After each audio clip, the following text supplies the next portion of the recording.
ગુજરાતના તમામ ઉમેદવારોને જય ભારત ને જય ગુજરાત. સ્વાગત છે આપનું એક નવા લેક્ચરની અંદર. બરાબર છે, જીકેનું જમાવટ છે જોવાની છે. પહેલો પ્રશ્ન આપણે જોઈએ તો કે ભાઈ ઈસરો બરાબર છે દ્વારા છે સૂર્યના અભ્યાસ માટે કયું મિશન છે મોકલવામાં આવ્યું છે. બરાબર છે, અહીંયા આપણે જોવા જઈએ તો કે ભાઈ આદિત્ય L1 આવશે. માહિતીઓ છે થોડી ઘણી મેળવીએ. બરાબર, તો કે ભાઈ બહુ ડીપમાં નહીં જઈએ પણ થોડી ઘણી માહિતીઓ જોઈએ. લોન્ચની તારીખ ક્યારે લોન્ચ થયું હતું તો કે ભાઈ આ મિશન છે 2 સપ્ટેમ્બર 2023 ના રોજ છે લોન્ચ થયેલું હતું. બરાબર છે, ક્યાંથી તો કે ભાઈ શ્રી હરિકોટા બરાબર છે સતીશ ધવન સ્પેસ સેન્ટર થી છે લોન્ચ કરવામાં આવ્યું હતું. રોકેટ છે આપણે જોવા જઈએ તો કે ભાઈ PSLV C57 બરાબર રોકેટ હતું. ત્યાર પછી આપણે જોવા જઈએ તો કે ભાઈ સ્થાન બરાબર છે આ મિશન છે પૃથ્વી પરથી છે લગભગ કેટલું તો કે ભાઈ 15 લાખ કિલોમીટર દૂર આવેલા લેગ્રેન્જ પોઈન્ટ 1 બરાબર છે આના પર છે સ્થાપિત કરવામાં આવ્યું છે. ત્યાર પછી જોવા જઈએ તો કે ભાઈ L1 પોઈન્ટ છે એ કેવું સ્થાન છે તો કે ભાઈ જ્યાં છે પૃથ્વી અને સૂર્યના ગુરુત્વાકર્ષણનું બળ છે એ ભાઈ સંતુલિત થાય ને જેના કારણે છે શું થાય તો કે ભાઈ સેટેલાઇટ છે બરાબર. તો આનો કોઈ પણ અવરોધ બરાબર છે અથવા તો ગ્રહણ પર છે એ સતત છે એ સૂર્ય પર નજર રાખી શકે બરાબર આવું સ્થાન છે. ત્યાર પછી જોઈએ તો કે ભાઈ આ જે કઈ મિશન છે મોકલવામાં આવ્યું તેના ભાઈ મુખ્ય ઉદ્દેશો છે એ શું છે તો કે ભાઈ સૌર વાતાવરણનો અભ્યાસ બરાબર, સૂર્ય ઉપરના જે કંઈ પડ છે બરાબર છે, અને ત્યાર પછી તો કે ભાઈ ક્રોમોસ્ફિયર બરાબર આની ગતિશીલતા છે એ સમજવા માટે. ત્યાર પછી સૌર પવનની અંદર આપણે જોવા જઈએ તો કે ભાઈ સૂર્યમાંથી નીકળતા કણો છે બરાબર, અને તો કે બીજું તો કે ભાઈ પવનના વેગ અને તાપમાનનો અભ્યાસ કરવો. ત્યાર પછી જોઈએ તો કે ભાઈ કોરોનલ માસ ઇન્જેક્શન બરાબર છે ઇજેક્શન બરાબર છે સૂર્ય પર થતા જે કઈ વિસ્ફોટો અને એની પૃથ્વીની જે કઈ હવા પરની થતી અસરો છે બરાબર છે આ છે એની તપાસ કરવા માટે.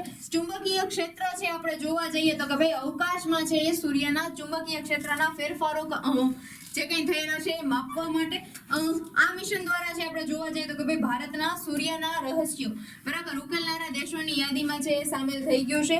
જે છે અવકાશ વિજ્ઞાન ક્ષેત્રે છે આપણે જોવા જઈએ ને તો મોટી સિદ્ધિ છે. ત્યાર પછી જોઈએ તો કે ભાઈ ગગનયાન મિશન બરાબર છે આના હેઠળ છે અવકાશમાં મોકલવામાં આવનાર મહિલા રોબોટનું નામ છે શું છે બરાબર છે તો છે એનું નામ છે વ્યોમમિત્ર છે. આપણને બધાને ખબર છે, ના ખબર હોય તો જોઈ લઈએ બરાબર છે. ઓકે, આગળ માહિતીઓ જરીક જોઈએ બરાબર. વ્યોમમિત્ર વિશે માહિતીઓ જોઈએ તો ભાઈ નામનો અર્થ છે શું થાય તો કે ભાઈ આ છે એક સંસ્કૃતના 2 શબ્દ ઉપરથી બનેલું છે. વ્યોમ એટલે શું થાય તો કે ભાઈ આકાશ અથવા તો અવકાશ થાય બરાબર છે. ત્યાર પછી મિત્ર એટલે તો કે ભાઈ દોસ્ત થાય બરાબર. સ્વરૂપાનું કેવું છે તે એક છે જોવા જઈએ ને તો મહિલા જેવો બરાબર છે, સ્ત્રી જેવો છે દેખાય છે, હ્યુમનોઇડ રોબોટ છે બરાબર છે. આ હાફ હ્યુમનોઇડ રોબોટ એટલા માટે કહેવામાં આવે છે કારણ કે બરાબર છે તેનો માત્ર શરીરનો ઉપરનો ભાગ એટલે કે ધડ, હાથ અને માથું બરાબર પગ નથી બરાબર છે. કાર્યનું છે શું છે તો કે ભાઈ અવકાશમાં છે માનવીની જેમ જ છે સ્વિચ પેનલ છે ઓપરેટ કરવા, પર્યાવરણમાં ફેરફારો જે કંઈ થાય છે આના ઉપર છે નજર રાખવી, અને ત્યાર પછી તો કે ભાઈ જમીન પરના કંટ્રોલ સેન્ટર સાથે છે વાત કરવા માટે સક્ષમ છે. ગગનયાનના મિશન અને એની ભૂમિકાઓ છે આપણે જોવા જઈએ તો કે ભાઈ ગગનયાન મિશન હેઠળ છે એ ભારતીય અવકાશ યાત્રીઓને છે એ અંતરિક્ષમાં મોકલતા પહેલા બરાબર છે ઈસરો બરાબર છે આ રોબોટને છે એ માનવ રહિત છે એ ટ્રાયલ ફ્લાઇટમાં છે એ મોકલશે. ત્યાર પછી છે માનવ સહિત જશે બરાબર છે. આનો મુખ્ય હેતુ છે શું છે તો કે ભાઈ અવકાશનું વાતાવરણ છે માનવ શરીર માટે કેટલું સુરક્ષિત છે અને શૂન્ય ગુરુત્વાકર્ષણ છે એ માનવીની કેવી પ્રતિક્રિયા આપશે આ વસ્તુ જોવાનું છે બરાબર. બીજા જે કઈ વિકલ્પો છે આપણે જોવા જઈએ તો કે ભાઈ મિત્ર બરાબર આ નામ છે બરાબર રોબોટ બરાબર છે પીએમ મોદીએ છે અહીંયા એક ઇવેન્ટમાં છે લોન્ચ કરેલું છે પણ છે અવકાશ મિશન માટે નથી બરાબર છે. ગગનશક્તિ છે જોવા જઈએ તો કે ભાઈ ભારતીય વાયુસેનાના એક મોટા યુદ્ધાભ્યાસ માટેનું નામ છે. આકાશ ગંગા છે જોવા જઈએ તો કે ભાઈ ગેલેક્સીનું ગુજરાતી નામ છે બરાબર. ઓકે, ચલો આગળ જોઈએ. ભારતનું પ્રથમ AI શહેર કયું બનશે બરાબર. તમને મને બધાને ખબર છે લખનઉ આવશે બરાબર છે. હા ભાઈ કે પેલા પેન તો લઈ લ્યો. હા લખનઉ આવે, લઈ લીધી ભાઈ બરાબર છે. ઓકે, ચલો નેક્સ્ટ જોઈએ માહિતીઓ ઓકે, લખનઉ એઆઈસીટી વિશે જોઈએ આપણે તો કે ભાઈ સ્થળ કયું છે બધાને ખબર છે ભાઈ, લખનઉના નાદરગંજ વિસ્તાર, બરાબર, આશરે છે 40 એકર, બરાબર છે, 40 એકર જમીન છે વિકસાવવામાં આવશે. ત્યાર પછી વિકાસ કરતા છે જોવા જઈએ તો કે ભાઈ આ પ્રોજેક્ટ માટે છે Uttar Pradesh electronics corporation limited, બરાબર, જે છે એને મુખ્ય જવાબદારીઓ છે સંભાળેલી છે. ઉદ્દેશ્યનો શું છે તો કે ભાઈ આ સિટીનો છે મુખ્ય ઉદ્દેશ આધુનિક, બરાબર છે, ટેકનોલોજી સંશોધન કેન્દ્રો અને શૈક્ષણિક સંસ્થાઓ છે એક જ જગ્યાએ, બરાબર છે, લાવી અને એઆઈ માટે છે મજબૂત છે ઇકોસિસ્ટમ છે તૈયાર કરવાનો છે. શહેરની અંદર છે કઈ બાબતો છે ખાસ હશે જોઈએ, બરાબર છે. આઈટી હબ, અહીંયા છે ટોચની ટેક કંપનીઓ છે ઓફિસ સ્પેસ અને સ્ટાર્ટઅપ માટે, બરાબર છે. અને તો બીજું તો કે ભાઈ ઇન્ક્યુબેશન સેન્ટર્સ હશે આની અંદર, લક્ઝરી આવાસની અંદર, સોરી ભાઈ એક વસ્તુ રહી ગઈ છે, શૈક્ષણિક સંકલનની અંદર જોઈએ તો કે ભાઈ આ શહેર છે એઆઈ ક્ષેત્રે છે કુશળ માનવબળ છે તૈયાર કરવા માટે શૈક્ષણિક સંસ્થાઓ સાથે છે જોડાયેલું રહેશે. લક્ઝરી આવાસની અંદર જોઈએ તો કે ભાઈ આ માત્ર છે ઓફિસ એરિયા નહીં હોય પણ છે અહીંયા કામ કરવા જે કઈ લોકો આવે છે, બરાબર, આના માટે છે આધુનિક રહેઠાણ અને ટાવર છે આ પણ હશે, બરાબર છે. ડેટા સેન્ટર જોવા જઈએ તો કે ભાઈ એઆઈ ને પ્રોસેસિંગ માટે છે જરૂરી એવા મોટા ડેટા સેન્ટર્સની સુવિધા પણ છે અહીંયા ઉપલબ્ધ કરવામાં આવશે. બીજા જે કઈ વિકલ્પો છે એ આપણે જોઈએ. ભાઈ શા માટે બીજા વિકલ્પો નથી તો કે ભાઈ બેંગલુરુ, બરાબર, એને છે ભારતનું સિલિકોન વેલી છે કહેવાય છે. શું કહેવાય છે તો કે સિલિકોન વેલી કહેવાય છે. પણ પ્રથમ સમર્પિત છે એઆઈસીટી નો પ્રોજેક્ટ છે લખનઉ માટે છે, બરાબર છે. હૈદરાબાદની અંદર જોઈએ તો કે ભાઈ આઈટી અને ફાર્મા ક્ષેત્રે છે મોટું નામ છે તેનું. પૂર્ણની અંદર જોઈએ તો કે ભાઈ ઓટોમોબાઈલ અને આઈટી હબ તરીકે છે જાણીતું છે. ઓકે, આગળ જોઈએ ભાઈ ભારતનું કયું રાજ્ય છે 100% ઇલેક્ટ્રિફાઈડ રેલવે નેટવર્ક ધરાવતું પ્રથમ રાજ્ય બન્યું, બરાબર છે. અહીંયા છે ગુજરાત આવશે ભાઈ, બરાબર, આપણા માટે છે ગર્વની બાબત છે. ઓકે, હવે અહીંયા જોઈએ તો કે ભાઈ ભારતનું કયું રાજ્ય છે ભાઈ 100% ઇલેક્ટ્રિફાઈડ રેલવે નેટવર્ક, બરાબર, ધરાવતું પ્રથમ રાજ્ય બન્યું છે. અહીંયા છે હરિયાણા આવશે, બરાબર છે. ઓકે, આગળ જોઈએ માહિતીઓ, બરાબર છે. 2023 ની અંદર ઓકે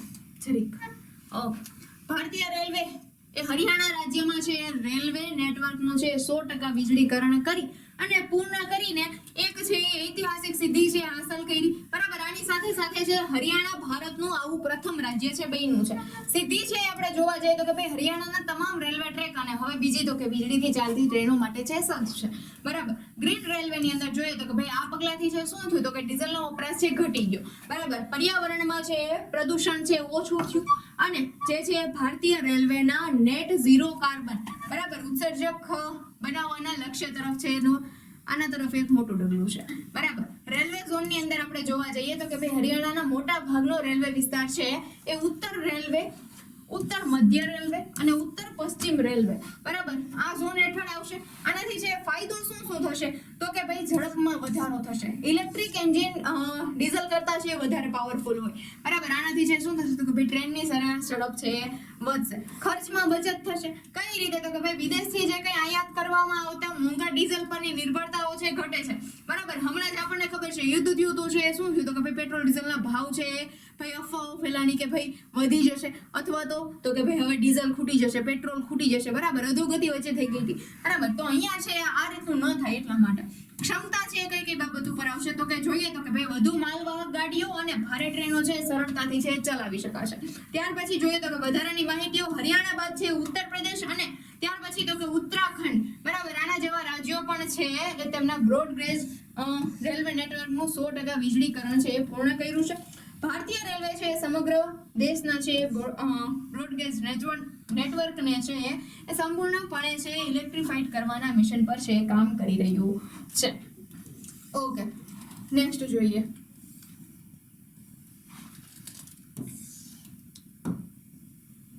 સમાચારમાં રહેલ કૃત્રિમ સૂર્ય પ્રોજેક્ટ છે કયા દેશનો છે?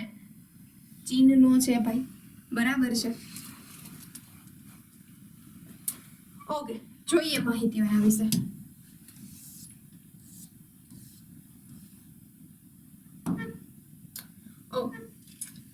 ઈસ્ટ પ્રોજેક્ટ બરાબર. આના વિશે આપણે જોવા જઈએ તો કે ભાઈ પૂરું નામ છે શું છે તો કે ભાઈ એક્સપેરિમેન્ટલ એડવાન્સ સુપર કોન્ડક્ટિંગ ટોકામાક, બરાબર છે. ત્યાર પછી સ્થળ છે જોવા જઈએ તો કે ભાઈ આ પ્રોજેક્ટ છે એ ચીનના અનોહુઈ પ્રાંતના છે હેફેઈ શહેરમાં છે રહેલો છે.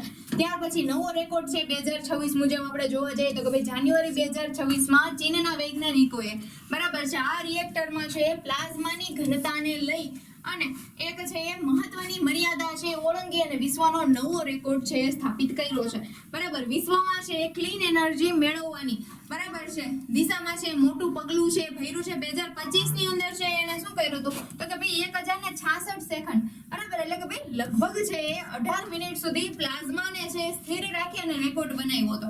બરાબર. કૃત્રિમ સૂર્ય છે કેમ માનવામાં આવે છે ભાઈ આને તો કે તો જોઈએ પેલો પોઈન્ટ, બરાબર છે, ન્યુક્લિયર ફ્યુઝન છે આપણે જોવા જઈએ તો કે ભાઈ સૂર્ય છે એ જે પ્રક્રિયા દ્વારા છે એ ઉર્જા છે પેદા કરે છે તે જ છે પ્રક્રિયા છે આ મિશનમાં છે કરવામાં આવે છે. ત્યાર પછી ભારે તાપમાન છે જોવા જઈએ તો કે ભાઈ આ રિએક્ટર સૂર્યના છે કેન્દ્ર કરતા પણ છે અનેક ગણું છે વધારે તાપમાન, બરાબર, લગભગ છે કેટલું તાપમાન કરે છે તો કે ભાઈ 7 થી 10 કરોડ ડિગ્રી, બરાબર, આટલું તાપમાન છે ઊભું કરવાની ક્ષમતા છે ધરાવે છે. ઉદ્દેશ્ય છે એનો શું છે તો કે ભાઈ પ્રદૂષણ મુક્ત છે અને ક્યારેય ન ખૂટે એવી સ્વચ્છ ઉર્જા છે એ મેળવવી.